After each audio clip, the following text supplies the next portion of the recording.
না হলে আপনাদের অবস্থাও আমরা খারাপ করে দেব। আমি প্রশাসনদের দৃষ্টি আকর্ষণ করছি, প্রশাসনের এখনো এই খুনিরা রাজপথে ঘুরে বেড়াচ্ছে, বিভিন্ন জায়গায় আমরা দেখতে পাচ্ছি। আমরা প্রশাসনকে অবহিত করলেও এনারা বলেন যে আমাদের পর্যাপ্ত জনবল নাই, আমাদেরকে বের হওয়ার পর্যাপ্ত লোকবল পাচ্ছি না, আমাদেরকে অত্যাধুনিক সরঞ্জামাদির অভাবে আমরা তাদেরকে ট্র্যাকিং করে ধরতে পারতেছি না। আপনারা যদি এই আসামিদেরকে দ্রুত গ্রেফতার না করেন, আমরা যদি সাধারণ জনতা এই আসামিদেরকে ধরতে পারি, তাহলে কিন্তু এর বিচার আমরা নিজেরাই করব।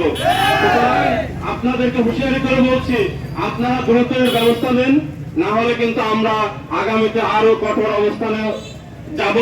সুতরাং এবং সরকারের কাছে আমরা একটা অনুরোধ জানাই, আপনি যেহেতু এই জুলাই শহীদদের রক্তের উপরে ভিত্তি করে এই বাংলাদেশে এসেছেন এবং এই বাংলাদেশের প্রধানমন্ত্রী হিসেবে দায়িত্ব পেয়েছেন, সুতরাং আপনার এটা দায়িত্ব, আপনি অবশ্যই এই জুলাই শহীদদের যারা হত্যাকারী তাদেরকে দ্রুত বিচারের আওতায় আনবেন, দ্রুত আন্তর্জাতিক ট্রাইব্যুনালের মাধ্যমে এই সকল খুনিদেরকে বিচারের আওতায় এনে সর্বোচ্চ সাজা ফাঁসি নিশ্চিত করবেন।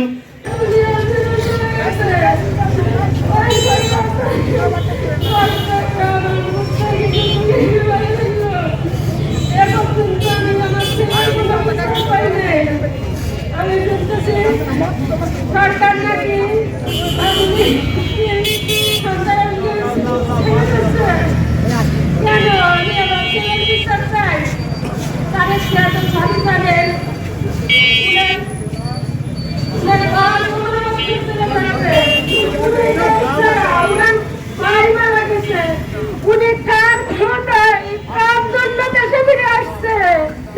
আমাদের ছেলেদের জন্য আমরা পরিবার আমাদের ছেলেরা চলে গেছে, একটা আমার অবস্থা কেমন আমি ছাড়া আর কেউ বোঝে না, কি চলা বাবার চলা কত চলা। আমি চাই আমার ছেলের সুস্থ বিচার, আমার এই ছেলের দ্বারা মরেছে এই সমস্ত মানুষের আমি ফাঁসি চাই, তাদেরকে ফাঁসি দেওয়া হোক।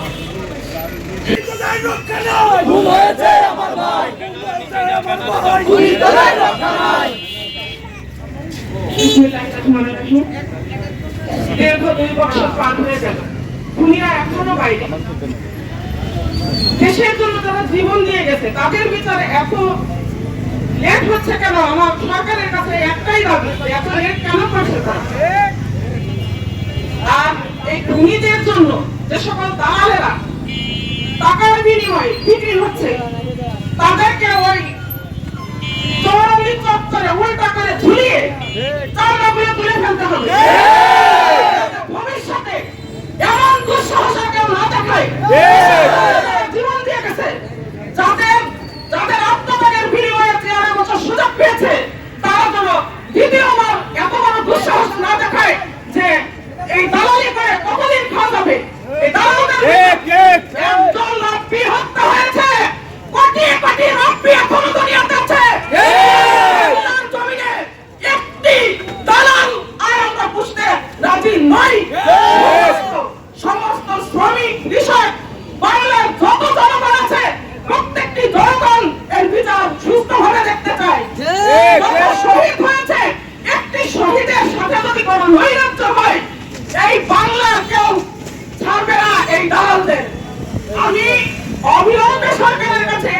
করছি, আমার ভাই হারিয়েছে, কষ্ট আমাদের, যার সন্তান হারিয়েছে কষ্ট তার মায়ের, যাদের কেউ হারায়নি তাদের ব্যথা নেই, তাদের ব্যথা শুধু টাকা কোথায় আছে।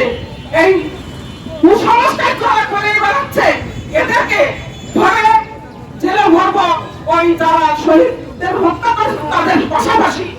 আপনারা সকলে একমত থাকলে আমার সাথে একটু বলেন, আমরা সকল শহীদের বিচার চাই, শুধু মাগুরাবাসী নয়, সারা বাংলা শহীদের বিচার চাই।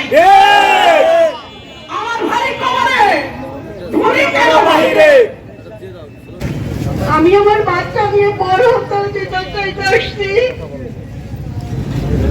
মাগুরাবাসী আপনারা চুপ কেন? জেলা বিএনপি আপনারা চুপ কেন? রাতের প্রিয় ছাত্রদল আপনারা চুপ কেন? আমাকে বাচ্চা নিয়ে কেন বিচার চাইতে হলো? ছাত্রদল আপনাদেরকে আপনার জন্য মন কান্দ না,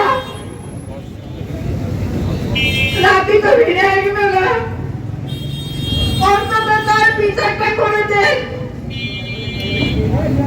আমি মৃত্যুর আগে দেখতে পারি।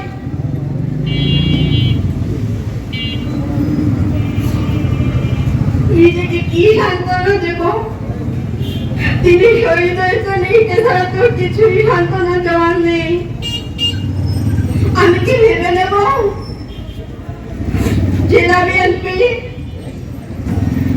আপনারা রাতের হত্যাতে খুশি হয়েছেন, রাজপথে আপনারা নেই? ছাত্রদল আপনারাও খুশি হয়েছেন, আপনারা কেন রাজপথে নেই? খুনিরা কিভাবে ছাড়া পায় আপনারা থাকতে?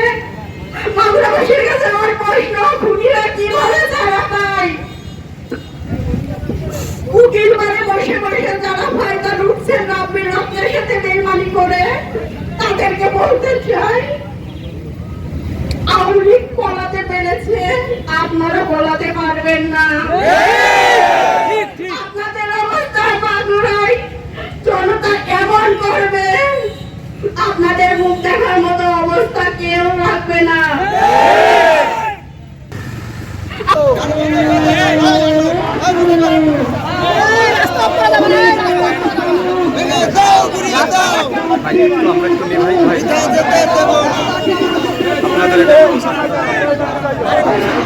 একটু পিছাই যান,